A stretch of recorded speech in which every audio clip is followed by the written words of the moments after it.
तर उद्धव ठाकरे यांनी भाजपावर जोरदार हल्लाबोल केलेला आहे। मुंबईतील एका कार्यक्रमात त्यांनी हा हल्लाबोल केला। राजकारणात व्यक्तिगत द्वेष आणि सूड हा असता कामा नये। हे लोक आयत्या बेळातील नागोबा आहेत असं म्हणत भाजपाला टोला लगावलाय। स्वतःचे विचार नसल्यानं काही झालं की नेहरू काढतात। मंत्र्यांच्या घरी रोकडची बॅग होते मिळते तरी सुद्धा कारवाई का केली जात नाही असे अनेक सवाल त्यांनी उपस्थित केले। उद्धव ठाकरे यांच्या व्यासपीठावर का यांच्या व्यासपीठावर उद्धव ठाकरे कोण डाव्यांच्या व्यासपीठावरती, कारण डावे आणि म्हणजे कम्युनिस्ट आणि शिवसेना पण संघर्ष झालेला आहे, फार भयानक संघर्ष झालेला आहे। पण कालांतराने कळतं की अरे आपण ज्या कारणासाठी लढतो आहोत ते वेगळं बाजूलाच राहते आणि आपण उगाचच आपल्यामध्ये भांडतो आहोत। आणि राजकारणामध्ये व्यक्तिगत द्वेष सूड हा असता कामा नये।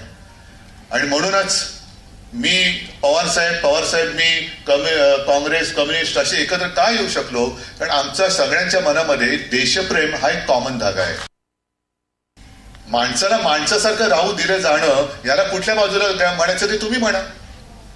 आणि भारतीय जनता पक्ष जे काय आज करतंय, एक तर आता हे सगळ्यांना कळलेलं आहे की यांचा स्वातंत्र्य लढ्यामध्ये काय सहभागच नव्हता, संयुक्त महाराष्ट्राच्या चळवळीत सुद्धा यांचा सहभाग नव्हता। हे म्हणजे असं म्हणा पाहिजे तर की आयत्या बेळावरती नागोबासारखे बसले जातात आणि लोकांकडनं दूध पाजायची अपेक्षा करतायत। तर यांचा कशाशी काही संबंध नव्हता। यांनी कधी आदर्श कोणते उभे केले नाहीत, ना काही विचार देशाला देऊ शकले। मग काय करायचं तर दुसऱ्यांचे आदर्श चोरायचे।